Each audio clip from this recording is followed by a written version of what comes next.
And this is Jack FM 89.7 WRHS FM, Norridge, Illinois. And now back to Paranormal Radio and the king of Paranormal Radio, Mr. Bob Trzeciak. Now I get it twice. I get it at the beginning of the show, and then I get it during the break. I get the king of Paranormal Radio. Sort of a little running joke that we've got going here, and it's actually starting to catch on. Just in case you're just tuning into the show, or if you sped up your dial on the station on YouTube or wherever on the Windy City Network, you happen to be listening to this show, guests we have with us this evening is Mr. Rick Hale, Mr. Dave Olson, who's been with us before, and Mr. Matthew Perry. Not the Matthew Perry from Friends, another Matthew Perry entirely.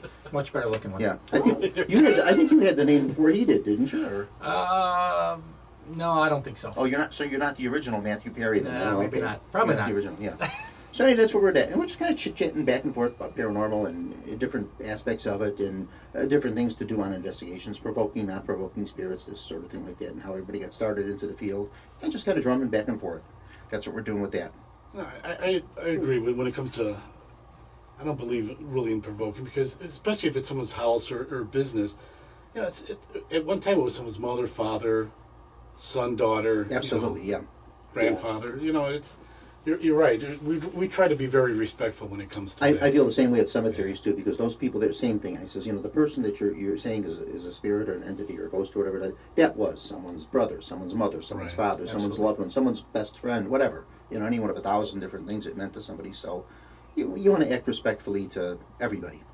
When we get a lot of recordings, and it seems like several voices saying "help me" from the other side on every case we do, and sometimes we get outs too. Are you ever able to take it to the next level though, and find out how you can help them? If there's anything you can do for them. See, that's where the medium. Exactly. That's why I think you get better results if with the they're medium. willing. Yeah. As long as they're willing. Mm-hmm. But I don't think I could, at least yet. I don't think I could do it myself. I don't know if I could. Has it ever worked for you though? Have you had a medium ever with the team and said, okay, Yes. someone here is calling for help, and let's see what we can do for them? And has it worked Usually, to the best of your knowledge? They'll come back the next day. We'll set up a time where the medium comes back because she doesn't want to wreck our investigation. But for instance, I think we talked about it once before. Is the Downers Grove case that the murder? I think it was in 2013, where the father got fired from work and killed his family, his 2 daughters, his wife, and himself. And we got evidence of him being there, of we believe the mother's voice and one of the daughter's voices. But usually during an investigation, I'll shut down my phone. So when the medium did a walkthrough, she was amazing. This was Susan Rowland. Okay. The father followed her home. Well, the father was there at the beginning, and he just went nuts and was sorry for what he did, and he didn't move on because he believes he's going to burn in hell for what he did. And where's he at now? Did you remember where he was? Well, she later that day, she kept on leaving me messages because the follow followed her home. The mother then approached her at her house and said, "We want to move on together. We forgive him." And so she went back there the next day and moved the whole family on, and supposedly the only one that gave her a hard time moving on was the youngest daughter, was scared. Okay. But the house is 100% different. Okay, so then something definitely did happen. It was amazing. I'd be very interested to know, like he said he was afraid of being in hell, for us it was like, was he in hell at that time, or was he just sort of somewhere kind of in limbo and awaiting his sentence? That's what it sounded like. I mean, I can't say 100% sure, but that's what it so sounded like. maybe He there never is went on. maybe there is something to purgatory then. Yeah, maybe there is. Yeah. Okay. Because that's something I've never really quite believed in. Growing up Roman Catholic myself, the whole idea of a purgatory. Because I can remember as a kid, like saying prayers for the souls in purgatory, and I would ask, like, well, when do you know when you've said enough that they're actually released? And now I think the church's belief is that they don't have it anymore. They decided this. I mean, but it could be, if the man, something like this, where he's there and he's not quite in hell but awaiting sentence, and he wanted to correct things or get forgiveness for this before he actually wound up there. Okay. Yeah, and in cases like that are very important to me. If I can, I'd like to help both sides, the living. So it helped the people on the other side as well as people if here. I can. Yeah. Okay. Good. That means a lot. Ouija boards, Rick. How are you with those? You know what? It's kind of hard to fear something that sits on a shelf right between Monopoly and Truth and Matter. Okay. You know, So you don't think there's anything to them? Okay. well, no, I'm not going to say that. Uh-huh. But what I am going to say is that I think that a lot of what we have today is urban legend. Like, Yeah. one of my favorite stories was from a couple of years ago. It was about a girl in Mexico who was playing with a Ouija board, and then she was spontaneously possessed, and they had to come and take her to the hospital. She broke free from from being strapped down, and proceeded to beat the hell out of the ambulance technicians. Now that sounds like, oh my goodness, this is a person that was playing with the Ouija board, and then suddenly they're possessed. But what the article failed to tell you was, before she played with the Ouija board, she had ingested a boatload of hallucinogenic drugs. Oh, gee. Yeah, Well, that'll do it. they might have had a little bit to do with it, yeah. Exactly. So it's like I think that with Ouija boards, I think that we have a ton of urban legend. However, at the same time, there are people that I do trust and that I do know, colleagues of mine, who have used Ouija boards and will swear by them. But my question that, and I have this for all of you guys, during a Ouija board session, do you think that is the same thing as, say, during an EVP session or using one of those K2 meters? You're still trying to communicate. Right, you're inviting them to communicate. Yeah, I was kind of thinking that was the same thing. The equipment that we use is just like one big, giant Ouija board. Hello? You there? Hello? Did we lose you? No, I'm still here. Okay, yeah. Can you hear us? Hello. Yep, I can hear you. Okay, good, Okay. all right. No, I was just saying. Interference. Yeah, Okay. okay. I was just saying that all the equipment that we do use. Yeah, you're right. It is kind of like similar to using a Ouija board. It's just a way, a means to an end to communicate. Yeah, I agree.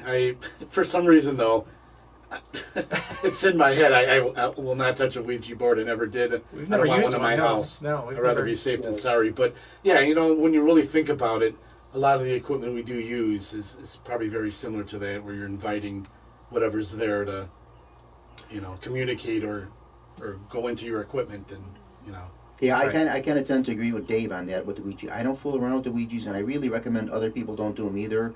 I think too many people are taking them as just a board game that's sold at Toys R Us, because I worked for them for 24 years, and I can vouch for how many people just come and buy them, with the other Parker Brother board games. But what I found with Ouijas, now, Rick, it sounds like maybe you're working with some people that know a little bit more about them, and they're a little more familiar with it. Maybe they can have some control over it. But I know things that have happened with Ouijas where they've actually brought some things in and then opened up some portals and couldn't get rid of them, where they wouldn't have been doing this if they weren't fooling around with this thing. So I think there's a little more to them than just some little toy thing, something like that. I think, my belief. And no, I don't fool around with them. I really don't like them. Yeah. Just to be safe, every piece of equipment we use, my truck, everything, even ourselves, after an investigation, we'll sage ourselves, all the equipment, the ambulance, everything, and say protection prayers and stuff like that. Yeah. Just so not. Dave actually has a Ghostbusters mobile. He calls it Misty. Yeah, He does. That's cool. He does. It's, Yeah, it's, he's really, it's just yeah. a converted ambulance. We had something similar with the police department. That it was our mobile command center that all the camera feeds would come to it, and I'm like, damn, that would be such a good thing, because I had an enclosed trailer I used to pull around 6x12, and then it's long enough to set up the gear, from 3 to 5 hours, at an investigation, and this, not having used the trailer and set up tables and stuff, that saved me a couple hours right there. Mhm. So, Yeah. and, Hoaxes in the paranormal. Just something I want to talk about a little bit too. Hoaxes in the paranormal. What I'm kind of seeing a lot of trends now, and there again, not to disrespect anybody, there's a lot of good stuff out there, there's a lot of bad stuff out there, there's a lot of so-so stuff out there. But what I tend to be seeing now, in the last few years in particular, a lot of invented haunts. People are going to buying like an old warehouse building, they're buying a closed down hospital or asylum or whatever it is, and they're renting them out.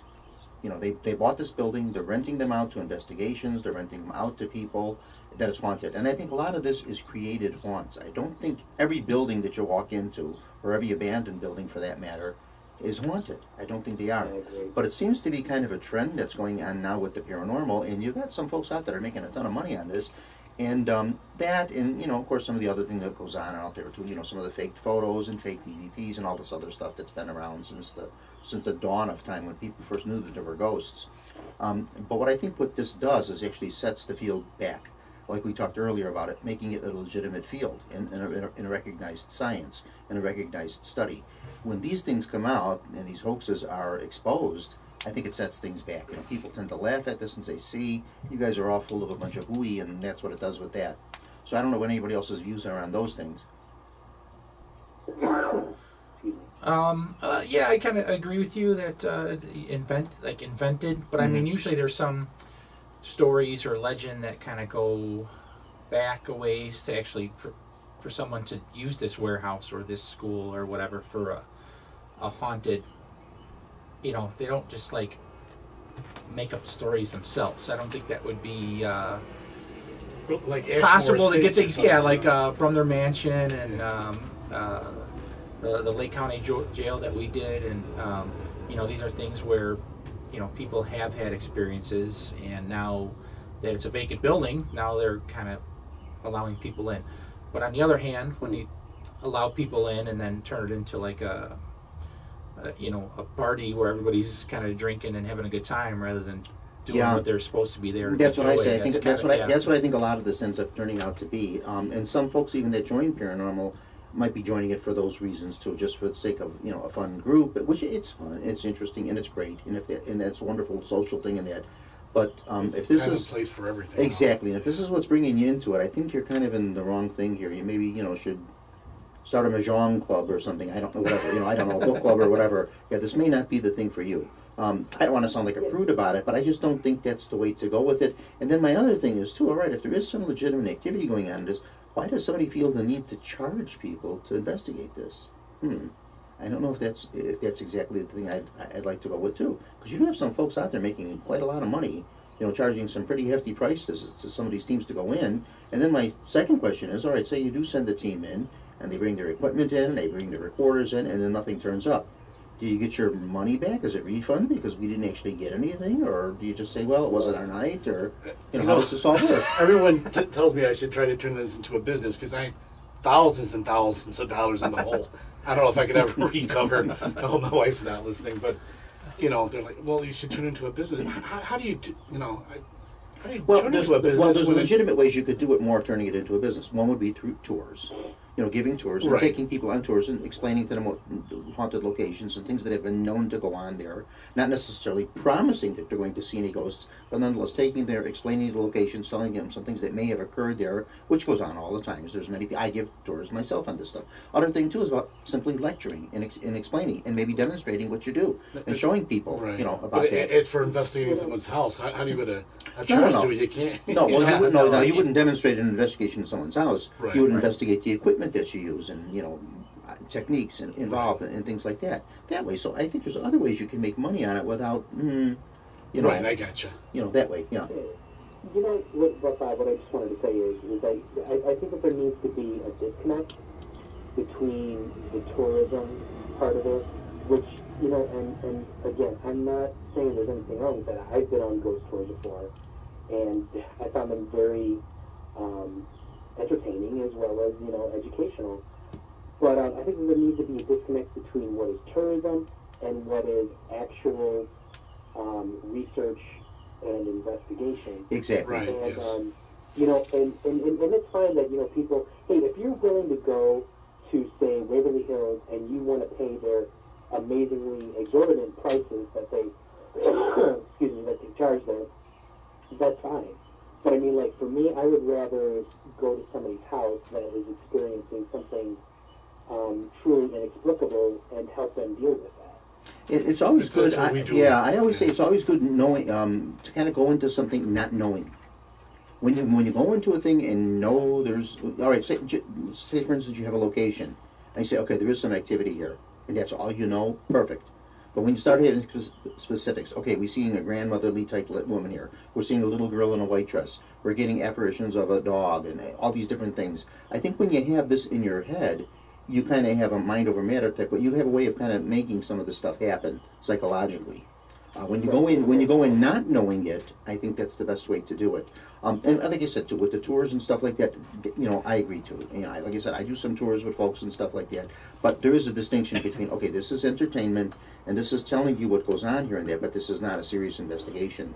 And some of this is also starting to cross the line too, because now on a lot of these tours, what they're doing is they're bringing equipment, and they're making people believe that, okay, you're on the Ghost Adventurers here, and you're doing investigations and this. If it's just a way of explaining the equipment and showing how it works and something, that's okay. That's one thing. But I think sometimes people are being led to believe that there's actually going to be some ghosts and some things happening on these tours, and that's kind of the wrong way to go with that too. If something does happen, they happen, wonderful, that's great. But just so they're kind of clear on it that, no, this isn't always going to happen, Yeah, just an opinion. What are your beliefs, if you don't mind me asking, on when it comes to demonic? Are you talking to Rick? Yes. Okay. Or anyone here, to be honest. You know what? I don't touch religious-based phenomena, only because I don't feel that I don't think that I'm the person to deal with it. I think that the clergy or your clergy or church of choice should be the people to deal with that. But the thing that does bother me is that it seems to be everywhere. It seems that anybody who experiences, and you see it on television a lot too, and you see it in people's homes, you see where a lot of people are like, this spirit or this poltergeist, which is not exactly a haunting in the strictest sense. They're like, well, this spirit is unpleasant, so it's automatically a poltergeist. And it's like, that's not how it works. Right. But as far as demons are concerned, I'm not a religious person. I'm not an atheist. I'm just not a religious person. So I don't think that I'm the person to deal with religious-based phenomena. I'm more interested in psychic ability, human potential, and human consciousness. Okay, Gotcha. very Okay, candid, very very honest. Okay, thank you for your honesty there. Yeah, okay. Good opinion, yeah. Matt, any particular views on any of that? I'd be open to it if we came across it. Not that I keep an open mind. Yeah, open but mind. I've honestly, I think it's possible, Mhm. but I've never had a case other than one that I never got to handle that actually opened my eyes thinking, okay, now it's possible. Because I remember after... What's possible? That it's an actual demon or a demon Yeah, possession? I'm curious. I'm going to explain a little bit, and I don't want to take up too much time, but Go ahead, I'm still in take shock. Yeah. I never got to handle the case. Something kept on blocking us from me getting the address and everything else, but it was Chicagoland area, and it was a professional, I'm not going to give any names, but it was a person you can trust. Okay. House. A credible person. Yeah, credible Okay, person. okay. Yeah. And the husband wanted nothing to do with it. The wife was calling. Ever since they did construction, night terror started, screaming bloody murder. I heard the recordings of it. She played over the phone. Seen doctors. They couldn't find anything wrong with him. Never. Always has the night terrors and stuff at the house. Never at work or other locations. And this was one of the people that lived in the house that was getting this? Yes. correct. Was this the husband? Yes. It was him. Oh. But Okay. he's embarrassed and want to lose his job, want nothing to do with it. Sure, of so course, I understand. You want to be discreet But about she was this. going to Sure. have us come while he's at work or whatever. Okay. And but it is God's honest truth. It still shakes me up thinking, when I look back into it. But she calls me. I left my side job. It's 11 o'clock at night. Pulling my driveway. It's about 11:20. And I was listening to the recordings over the phone in my car. She goes, Dave, listen closely. I could hear a woman moaning his name. And he's screaming bloody murder like he's being raped and all kind of stuff. It gave me the chills. It kind of freaked me out listening to it. And so I'm standing in my driveway, so I wouldn't lose connection on my phone. And I finished listening to the recordings and we're talking. And as we're going to start setting up a date and for me getting the address to go over there, I can't even describe it. This voice comes through the phone lines. And she's on her home phone. I'm on my cell phone. Mm-hmm. I can only describe it if you listen to The Exorcist, that evil, Okay. sinister voice coming in and out. And now I'm getting angry. I thought it was her playing a joke on me. I'm like, are you kidding me? You think this is a joke? And she's like, what are you talking about? You don't hear this voice coming in the phone line. And she goes, no, I hear your phone going in and out, but I don't hear this voice. And then it talked over her and started moaning her husband's name. Now I know it's not her. She goes, I heard that. And now it starts moaning my name, like, Dave. Really sinister sounding. I'll never forget the laugh. And then the phone lines went dead. And I'm standing there, I'm in shock. I'm like, what the heck is going on here?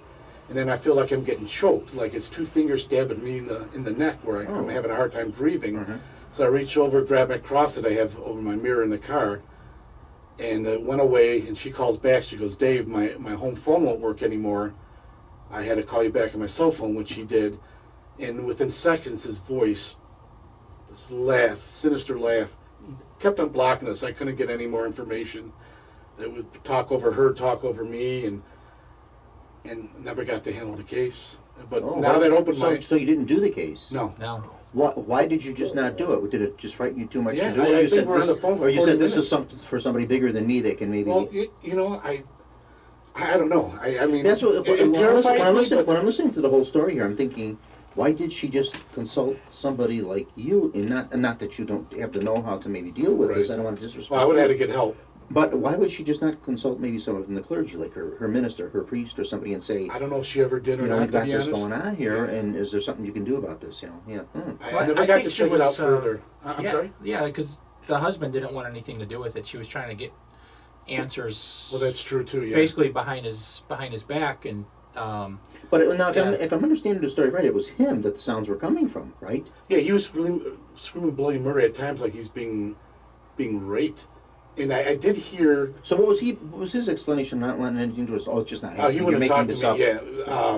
Yeah. Yeah, but He just in denial of the whole thing. She would set her cell phone down and record at times when he's having these night terrors, maybe to show the doctor too and stuff. But they couldn't find anything wrong with him. Did you ever do a follow up with this woman and find out did she ever have anything done? Did she just let this go on? Out of the blue, like 2 years later, she calls me, and she goes, we're still having activity. This voice never came through again.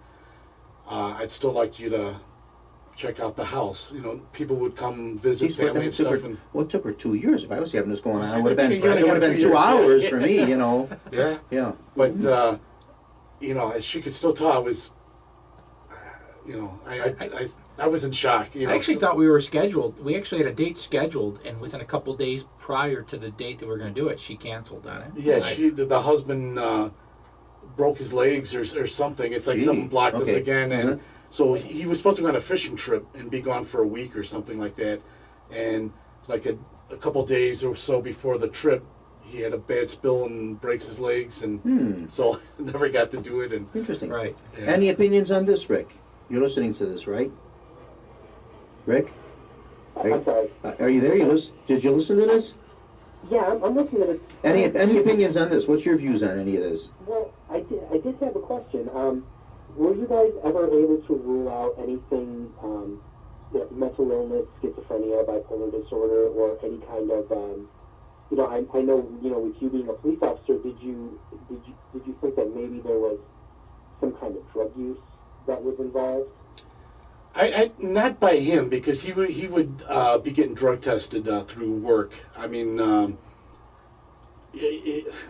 don't want to say his career over the radio because I don't want to get him in trouble or anything. Well, no, don't mention any names. This guy, it would be like me in the field. He would be getting drug tested, and I'm sure evaluated by his coworkers and bosses and stuff. So, But that's what I kind of would lean that way too. I would have said maybe we need to seek some help of the clergy or some medical help or something. Right. Maybe there's something else going on here. Then if they can't do it, then you say, okay, we've got something else here from the other realm that we need to take care of. Yeah, as for her, I mean, she sounded normal, and I could tell in her voice after she started hearing this voice, she was really freaked out and scared. But yeah, for some reason, it was very hard for her.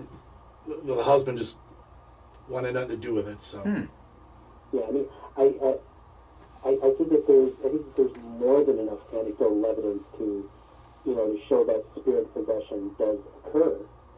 But I don't know, Dave. I mean, I've been investigating haunting since 1991, and I must be doing something wrong, but I've never come across anything like that. That one, as God is my witness, I tell you, that one almost made me give it up. That scared me because, you know, to be I know how to handle certain things, but when it comes to that, I mean, last thing I want is something terrible to happen to my, you know, I have a young daughter, my wife, Yeah.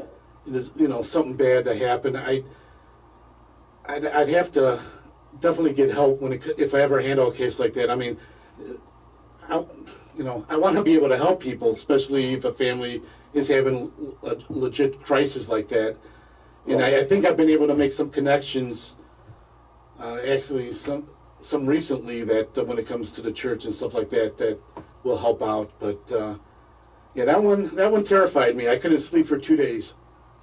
Yeah, that's some bad news there. Okay, so I didn't even know that was possible if someone could come through the phone lines like that. You know, whatever it is, it's strong. okay, now end Yeah. result of the thing. This has been a couple of years lapse in time here. Anything ever been done about this? You stay in contact with someone? Nothing. No. Nothing. Maybe it's a blessing in disguise. Well, Maybe I that don't one know, would- but see, now this is such a case like this. I think I would have done some follow up on it and said, did you have any seek professional help with this? Seek help with the clergy? You know, take this to some other level. What did you do? Did you just decide, well, we're going to live with this and that's it, or what? You know, how did this work? Maybe Or did we're they down here. move? or did they move and maybe it stopped when they moved to another location? You know, any one of 1,000 different things. Right. You know, But I think if it was this made this kind of impression on me, I think I would have done some follow up on it. Yeah, Well, we were really looking forward to that investigation. Just Yeah. to be able Try to to get- document something like that. I mean, if it is legit and Yeah. true, I mean, it'd be Well, now you amazing. I mean, experienced it, you're relating it, and I believe you're sincere. So it's legit and true. Yeah, I mean, Yeah. until I see it with my own eyes. I mean, There's I know what no- I felt and heard with my own ears. Okay, there you go. But I Yeah, still, it's right. hard for me to believe. Yeah, But okay. I'm like, Well, holy, sure. Of course it is, yeah. wow, you know, it's, yeah, So that you're one, sincere with it. first time in my life, I admit. It's That's kind of freaked spooked me you. out, yeah. No pun intended, but it did. Yeah. Right. Well, gentlemen, it's already the hour has come. We run a little bit past the 8 o'clock hour here, but that's okay. This has been interesting. My goodness, Rick, thank you so much, sir, for coming on. That was a pleasure. Absolutely, it's been a pleasure speaking with you. And my goodness, the invitation stays open to you as well as everybody else I've ever had on this show. Anytime you want to come back on again, you're welcome to. You just say the word. Anytime you want to give us a call, or you please feel free to come on anytime you'd like to. It'd be nice to meet you sometime in person too. I know you live a little distance away, but it'd be kind of nice to see something else besides just your picture and hear your voice. So that'd be good. Yeah. So Dave Olson, my gosh, you know you're welcome to come on anytime thank you want. you, I You're welcome. appreciate it. It means Welcome a to lot. come on. And Matt, nice meeting you, sir. Thank you. It's nice meeting you. Nice too. meeting you, Thanks and thank you for having coming on. And you, of course, will be on again too. Nobody does this show just once. No, I should take the day. I've had some people do it once, but yeah, Dave actually has been with us for a while. When I first started doing the radio shows, I was doing it at WARG Radio over in Argo, and he was with us there. And then we actually had a thing going with the now defunct Caribou Coffees, and we did some shows there. We did some live shows from there, and he was with us there. And then he's also been here. So now this is like 4 times for you. Yeah, 4, I think. Yeah. Yeah. So my goodness, gentlemen, thank you all so much. It was Thank a you. pleasure. Thanks, Rick. Bye-bye. Take care, sir. Wonderful. Okay, that is about it for tonight. John, okay, we need the send-off music. We put the X-Files on. Okay. I hear it. Thank you all so much for listening to Paranormal Radio. It's an absolute joy. Please don't forget to listen to all the other shows on the Windy City Network. Meet Chicago Historians, Donna Sports, Paranormal Radio, that is us, Chicago Junction, Armchair Experts, Wealth and Wisdom. Also, too, within a matter of a couple of days, you can go on YouTube, Paranormal Radio, and if you want to just put my last name in, not that I'm trying to get my name out there, but put in Bob, last name Trzeciak, and you can listen to these broadcasts as well as on the Windy City Network, www.windycityhometown.com. Okay, John, send us off.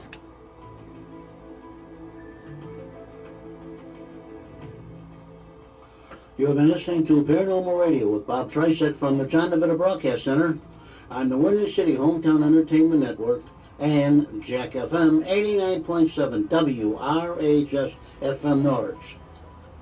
Paranormal Radio was directed by John DeVita, and a special thanks to radio station manager Kevin Zeflik of WRHS FM Norwich and the executive producer of Windy City Hometown Entertainment Network, Mr. John Chicando.